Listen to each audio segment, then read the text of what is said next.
All right, in this Child Month, May's Child Month, the theme this year, affirm me, acknowledge me, friend me, favor me, influence me positively, respect me, and motivate me. I don't want to be you. I don't want to be. We're going to be joined on the phone lines now by my next very special guest, Rick Belden, poet, author, artist, and men's coach. Good morning, Rick. How are you? Good morning. I'm very good. I'm very happy to be with you and to have some time with your listeners this morning. All right. We're very happy to have you with us, too. We have been talking all morning about healing the mother wound. I want to get your perspective as to what the mother wound is. But since I just had a conversation with our sports editor, and he said to me bluntly that he has a problem with the term mother wound because it sounds as if something is wrong with mother. And I told him I'll talk to you about it to see if you'd at least change that, tongue in cheek.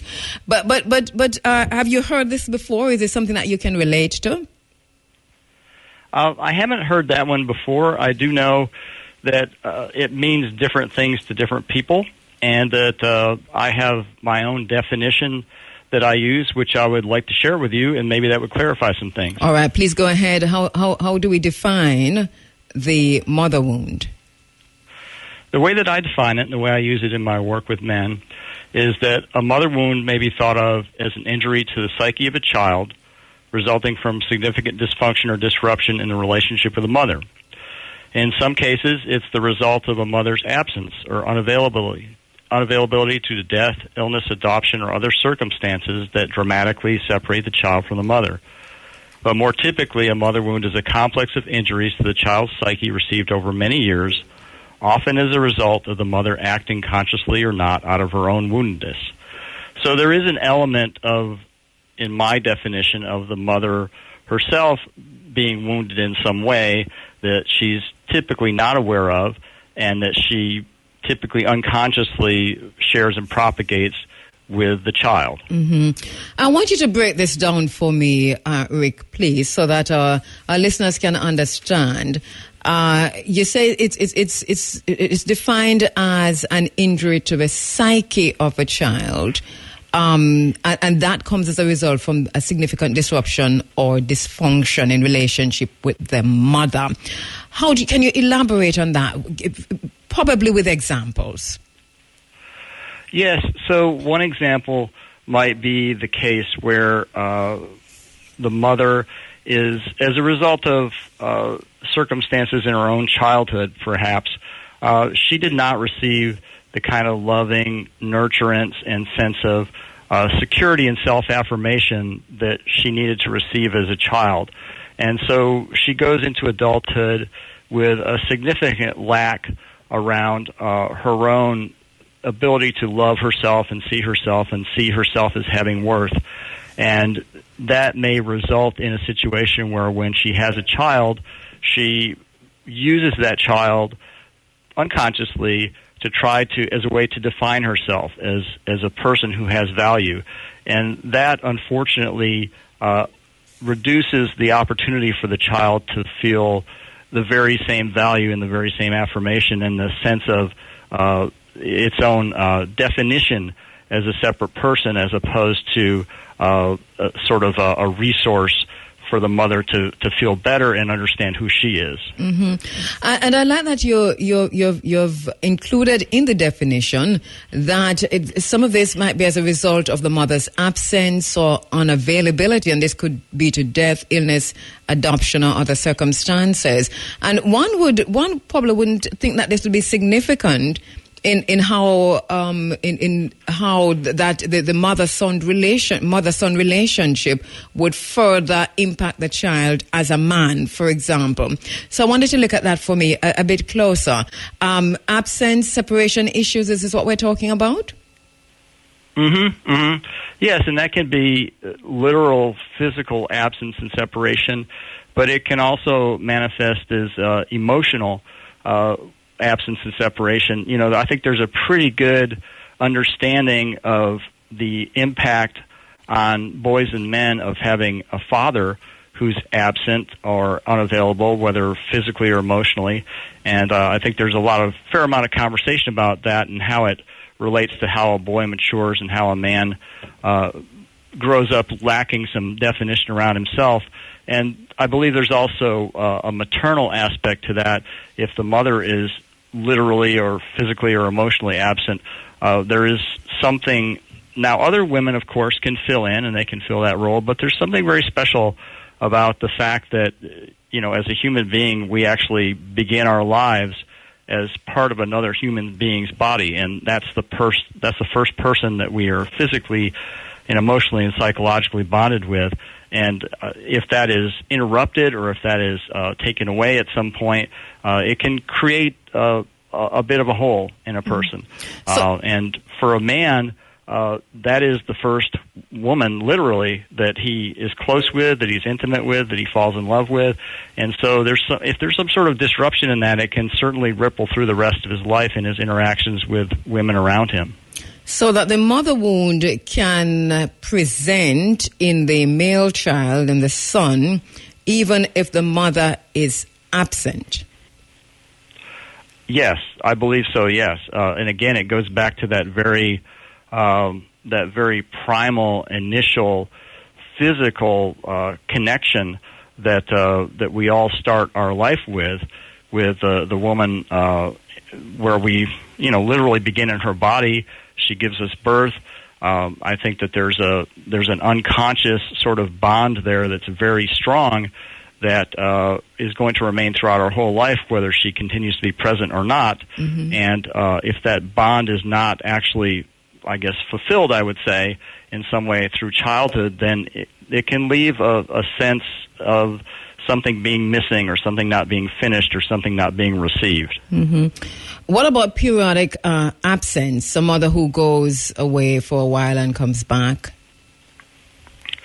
I would say that could present, I guess, or set a pattern of exactly what you said, that the maternal, the feminine comes and goes, that it's not steady, that it's not reliable.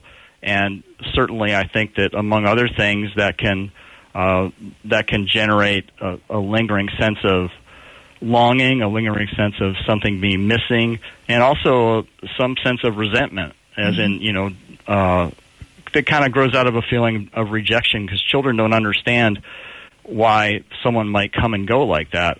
They don't understand why someone just isn't there all the time.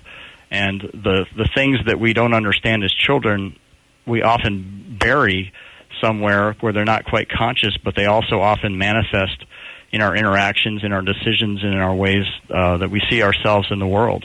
Well, let's just talk about this manifestation. So how does this manifest then now in the child who is injured? Well, I believe, based on my work, that the way that it can manifest in boys as they grow up is that there's a feeling, perhaps, or a sense of things not being very reliable, of nurturance not being available. So you may find, if you've had that experience as a man, that as a child, that as you grow into a man, you may find it difficult to even pay attention to your own needs. You may find it difficult to know what your needs are if you have not had someone around who is paying attention to them and would actually take some action based on that. You may find that you don't even know what they are anymore, much less know how to express them to someone else, and so it can be very isolating. One of the things that you have said also is that one of the most severe kinds of psychic wounding occurs when the child's primary function in the relationship is to be used by the mother to meet her own narcissistic needs. So this is the other end of a spectrum. Yes, and that's something I have had some experience with myself in my own childhood, and none of this is intended to be any kind of negative judgment toward anybody, but it's certainly, I know that it's been in my case true, and true in other cases that I'm aware of, that if the mother's sort of injury psychologically is so severe that she's essentially unable to see the child as a separate person, then that child, that boy, that man may never mature completely because in order to mature completely, he has to be able to see himself as a separate person. And if you have a mother that is in that kind of state where she has those kinds of needs that are unconscious and somewhat even impossible perhaps for her to control, she's going to find it difficult to let go of you, and you're going to find it difficult to be able to assert yourself as an independent person because your role has been defined in such a way that you're there to meet her needs. And once again, that brings up the issue of, do you know what your own needs are? Are you able to articulate them? And that can be a real problem for an adult man in a relationship with a woman, because if you can't, whether you're male or female in a relationship, if you don't know your own needs and you can't articulate them, at some point the whole thing is going to go downhill, because you can't just be in a relationship where one person's needs are primary and the other person's needs almost don't exist. And you speak of this being your own personal experience, and I wanted to examine that a little bit more. I think it is more common than many persons recognize. I think here on the ground in Jamaica, for example, it is seen as mama's boy, and in some cases it is celebrated. But you're saying that the down effect of that is how that son relates in his own relationship or engages with his own relationship with his wife, with another woman. Yes, and even deeper, I guess, and more primary than that is the way that he engages in his relationship with himself. Mm-hmm. Because if a man can't be honest with himself about what he's feeling and what he needs and what he wants, then he can't do that with anybody else either. And so to the extent that, I mean, it manifests, I think, in a couple of different ways, potentially. One is the nice guy that seems like he's just, always accommodating and ready to please. And, over time, he begins to feel resentful because he's not actually getting his needs met, because he's not saying what they are, because he doesn't know how, and it doesn't feel safe, and maybe he doesn't feel like he deserves that. And on the other hand, you might have a man who's angry and resentful and hostile because he proceeds from the assumption immediately that he's not going to get what he needs, and maybe he tries to do it forcefully, or maybe he tries to do it through control or other ways. But in my view, at the bottom of it, at the root of it, a lot of the time we're talking about the same thing, which is a boy who grew up feeling like his primary role was to keep his mother pleased and not make her angry, and be complimented and seen as her source of pleasure and her source of affirmation, mm-hmm. and so forth. And that can result in an adult male that is on one end of the spectrum or the other, as I just said. Mm-hmm. We have had conversations like these before. It is, I think, a critical area to look at, and that is, you have pointed to the fact that in addition to that relationship with his woman, with his wife, with his partner, that the dynamics associated with this are actually, and I'm quoting you, then the consequences, you say, they extend deep into the core of a man, and here are the words you use: rippling outward into all areas of his life and diminishing his ability to own and express his sexual energy and power in the healthy, creative ways needed to develop and maintain successful, long-term love relationships and a working life that is authentic, heartfelt, and meaningful. That sound. Critical is not the word. Crucial is not the word. This to me sounds as if this is not healed, and if this impacts a man at this level, then we are looking at some pretty dysfunctional relationships.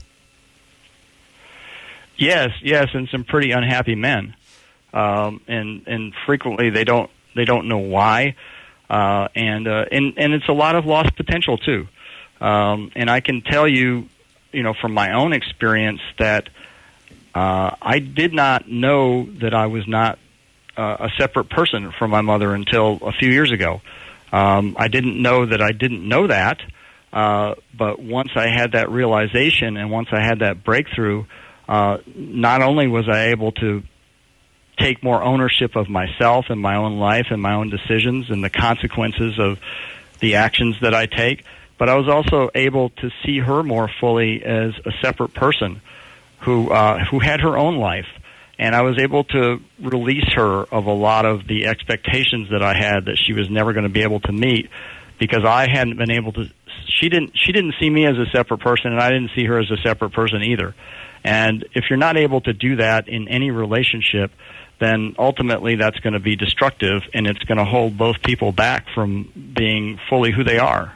Many mothers have that kind of relationship with their sons. From your own research, is this more prolific than we think? I think it is. I think it is. I think it's more common, and I think it's more serious in terms of its effects than we realize. And one of the reasons that I feel confident saying that is that people are afraid to talk about it. It's very taboo. At least, I'm in the United States, and I know here in the United States, it's not considered to be taboo to talk about problems with your father, whether you're a son or a daughter. I think there's some openness to daughters talking about problems in their relationships with their mothers. I would say of all of those, the one that you hear the least about and the one that makes people bristle and uncomfortable the most is a son talking about a dysfunctional or problematic relationship with his mother. And to me, that's a red flag. If you can't talk about it, then I suspect that there's something going on. And I suspect from my own experience and the experience that I've seen and shared with men and men's groups over the last 3 decades, that there is a lot more of this under the surface than anybody's willing to talk about at this point. And I do think, as you said before, that it's actually pretty destructive, and it comes out in other ways that aren't necessarily associated with it. And in your own personal experience, you recognized this, you acknowledged it, and were you able to resolve it? Are you still resolving it? It's a work in progress. I don't know that it's the sorts of wounds that we receive as children, which everybody does, because it's just impossible for any parents or any family system to completely meet a child's needs. But in cases where there's been some deeper wounding and some healing work is needed, I think the best that you can hope for, at least in my case, is to kind of keep pointing yourself toward that little point on the horizon and get as close as you can. I would say that I have made a tremendous amount of progress in the last 4 to 5 years in resolving a great deal of my mother wound, and it has made a tremendous difference in my life, but there's always a little bit more to do, because there's always something there that I didn't get. And so the work for me is to try to recognize that and give it to myself in other ways as much as I can, and that tends to, in my experience, decrease the size and the severity and the effect of the original situation that caused the wound in the first place. Mm-hmm. Well, you're right about the subject being taboo, the mother-son relationship, especially within the context of a mother wound. I'm getting a plethora of responses on the social media right now, and even before, when we actually put this out and we were running the promo, people are uncomfortable with it and would rather we not talk about it or to include many other issues. Why do you think that this is so? Especially, we're getting this especially from mothers and especially from sons. Well, it's a little hard to say. I mean, I know that, again, in the culture that I grew up in, that I'm here in the United States, there is just sort of there's a very broad, very deep cultural assumption and sort of an understanding or an agreement between mothers and sons that the mother is to be protected at all costs. I think there are some very good functional reasons for that, but I think, as with anything, if it's taken to a complete extreme, then it becomes dysfunctional and it becomes unhealthy. And for whatever reason, this is the state of things, and I don't know. I think some of it just has to, to do with the whole sort of masculine tendency to protect the feminine, which again I think is a good thing. But at the same time, if it swings too far to the side where, I don't think it's healthy in any case with anything if you can't look at it critically and if you can't look at the downside of it. And this certainly would fall into that category for me, because without balance, you don't have something that's healthy and you don't have something that's functional that actually works for everybody. We have a question online from Jay, and he's asking whether to explain further what you mean by being unable to separate yourselves. Mother unable to separate herself from son, son unable to separate himself from mother. Okay. Well, I can say that in my case, I've physically moved 2,000 miles when I was 19 years old. And I had the idea that if I separated physically, that would separate me from the entire family, and that I would be independent of that whole situation. And I think to kind of put it in practical terms, I guess, I think one of the key indicators of whether an adult man has fully separated from his mother in a functional way is whether or not he can actually say no to her. When she makes a request for his time or for his attention or for something else, I would say, in my experience, if a man cannot say no and perhaps offer an alternative, but at least have the ability to say, no, I'm not going to do that. I can't do that right now. I've got to do something else. If you can never say no to your mother, if you're sitting there on the phone and she's talking and you just feel miserable and you don't want to hear it and you feel trapped, that to me is an indication that you have not separated yet. If you feel like you can never let her know that you're unhappy with a situation in the relationship or something that she's done or something that she said, that to me would be another situation that indicates that you've not separated. It's often mistaken, I think, as being respectful. And being respectful is a good thing. And that's, to me, is a different sort of thing. Being respectful means that you understand that you have a choice. And you're going to consciously behave in a certain way, as opposed to respectful to me is not, I have no choice. I just have to take it. I just have to do it. I can't say that I don't want to or I'm not going to. Mm-hmm. On the as we look at this spectrum, and I'm listening to you closely because I'm wondering how close a man like that, a boy who has become a man, could develop into a narcissistic personality.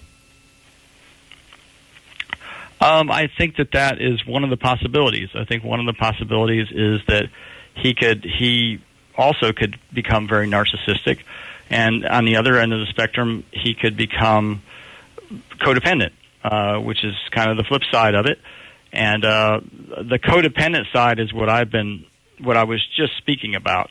But I certainly think that the narcissistic side could also be a result as well. That could be, depending upon the personality and the circumstances and so forth, you could become someone who's very focused on meeting other people's needs, or you could become someone who's very focused on getting your own needs met no matter what. And we're speaking about the mother wound in men. Rick Belden is my very special guest this morning as we welcome you to the space. Rick, so many persons writing in, and I want to get some of those questions in. We only have 10 minutes. But let me just ask, because Devon is asking about the relationship between the mother and the father and how that impacts the mother wound. Yeah, that's a good question. Again, it can vary a lot situationally. I can share in my own experience, in my own case. It's interesting, and it's an interesting question. It has a lot of different aspects. So, first of all, I'll say this. In my own personal journey, my initial work was all about the father wound.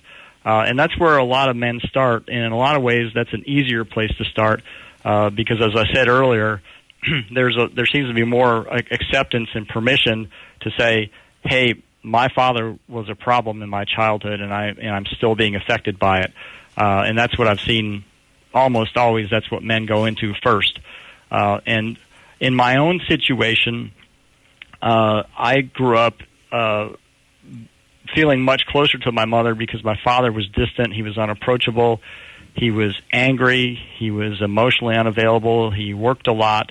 And so my mother was around more, and he did not treat her well. And it was very consistent, and it was very obvious. And so that amplified my desire to feel like I was her ally, to protect her, to look out for her. And in retrospect, I can see that she used that to her advantage, so that she didn't feel so alone in a marriage with someone who was hostile.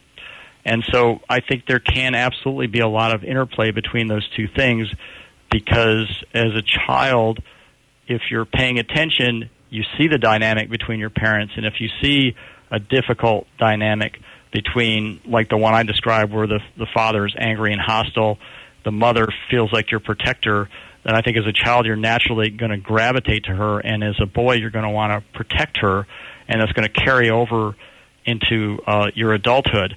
And I guess from my standpoint, one of the measures would be that if your desire to protect your mother and your desire to respect your mother is so strong and so predominant that it has a negative effect on the rest of your life and your relationships, then I would suggest that you have a mother wound that is worth looking at. Wow. I'm pausing here, Rick. Let me just tell you what's happening. The social media is abuzz. Lots of responses. And a good 50% of them are from men. And they're not happy with the conversation we're having in terms of how we might be portraying mother. If you were to speak to these men, what would you say? Well, the first thing I would say is that I don't have any desire or any intention to project anything negative about women or mothers at all. My desire here is to give men the opportunity to look at their relationships with their mothers and maybe step back from them a little bit and try to be a little bit more objective about the effect that relationship may have in their lives. Now, for many men, this may not be an issue at all. Their mothers may have been emotionally healthy themselves, and they created a great environment for the boy as a child through his teen years. They understand that he needs to go through a certain kind of psychological separation from them to become independent and become an adult. And in those cases, there's really nothing to look at. Mm-hmm. The cases that I'm looking at are cases like my own case and other cases with men that I've seen where those conditions that I just talked about were not present, or they were not fully present.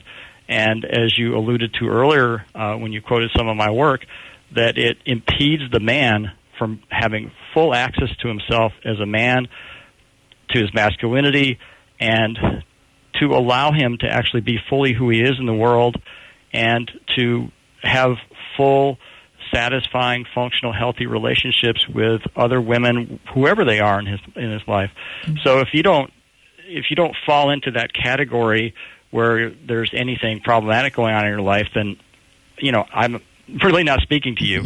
But if you fall into on the other side, mm-hmm. where you can see some dysfunction in your life, particularly it will manifest in your relationships with women, but also potentially in your relationship with yourself, as I said, around your work, around your sense of your own authority and sovereignty and all those sorts of things, then I think it's worth looking at. Mm-hmm. Time is a factor, so I want to get you, how do you begin to heal the mother wound? Let us take the few minutes that we have to talk about that, Rick. There are several entry points to that, and I think the most available one is just to begin to pay attention to how you feel during your interactions with her, if she's still in your life, or how you feel in your memory of your interaction with her if she's no longer in your life. And so one of the things that I noticed was, after I'd had a phone call with my mom the next day, I would be in a terrible mood every time.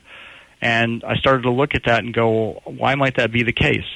One of the things that you can do that's real easy as a first step is to just sit down and write a letter to your mom that not to send, just for yourself, and just really be as completely honest as you can about how you feel about the relationship and what you remember, and how you think it might have affected your life. But most of all, I think the most important thing as a baseline is to really look at how you treat yourself, moment to moment, day to day. Do you take good care of yourself? How do you talk to yourself? Because much of the inner talk and the self-talk that we learned, that we picked up as children, does come from our mothers.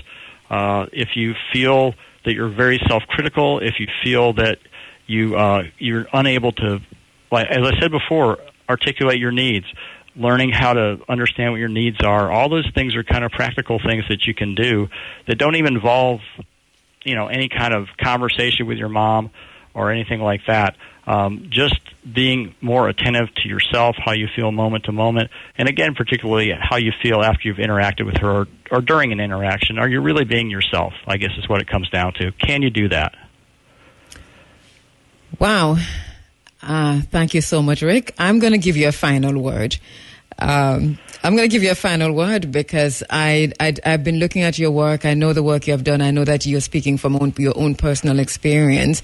And with just 5 minutes to go before the end of the program, speak directly to the man who, after hearing this, once recognizes himself in a lot of what you've said and wants to make the next step. Yes. What I would say to those men is, first of all, that it's okay for you to give yourself permission to look at your relationship with your mother as a child, as an adult. It's okay for you to look at your feelings about that and to be honest with yourself about it. And it doesn't all have to be perfect.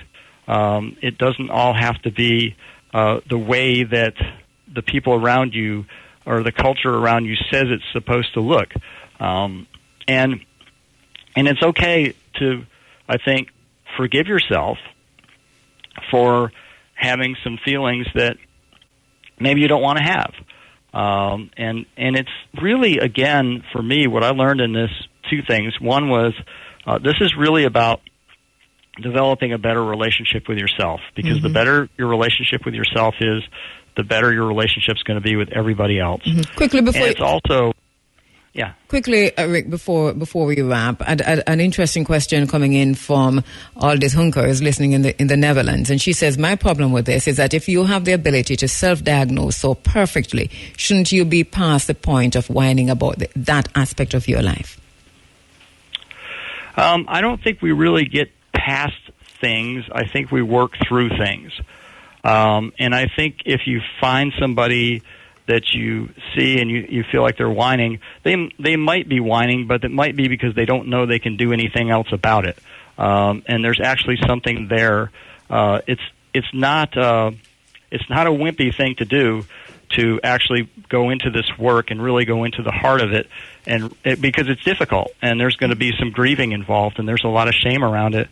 But honestly, in my experience, it's actually one of the best things you can do for your mom, because if you're not able to see your mom as a real person, then you're not doing her any favors, and you're actually not being the best you can be to her. And I think that's what I think all men and all sons, at the bottom of it, want to be the best that they can be to their mom, whether it's she's still physically with them or whether it's in memory or whatever. And so there's nothing whiny about this if you're actually doing the work. It's actually really courageous, deep work. That I think she was speaking specifically to being able to self-diagnose. Is that how do you self-diagnose? Is this something that takes that has to be looked at another level, or can you figure this out just by sitting down, thinking about how you're feeling, the relationship you're having with your mother, how that makes you feel, and so on? Are you able to if you get to that point where you can self-diagnose, would you have been along the healing trajectory, I think is what she's saying? Oh, I think that. Oh, sorry. Yeah, that's a great question. In my case, I was able to get with some really good counselors over the years and be in some really good men's groups. So, yes, I had a lot of external help to help me get a perspective on this. And I started with a counselor 5 or 6 years ago who was the first one who said I was working on dreams that I had, and she would consistently say, well, look at how your mother appears in this dream. How do you feel about that? How does she seem to be to you? Is this consistent with who you think she is? So that's kind of a long answer to a short question, I guess, which is that I think that you can do a lot on your own, but I also think that you're probably going to need some help from somebody who can actually step back and isn't attached to the situation and kind of reflect some of those behaviors and perceptions and beliefs back to you. Mm-hmm. Rick Belden, thank you so much. So much to talk about, but I hope that our listeners will continue the research, will continue the conversation in the social spaces, the social media spaces, in your homes, wherever you are, have the conversation and let us see if we can begin to heal the nation, as my friend Denise Isis Miller is saying to us online, that we need to get to this point if we're talking about nation healing. And I think this is where we are as a nation, Jamaica. Thank you so much, Rick. You're welcome. It's a difficult topic, and thanks for having me. All right. It really is a difficult topic. Really. No lie.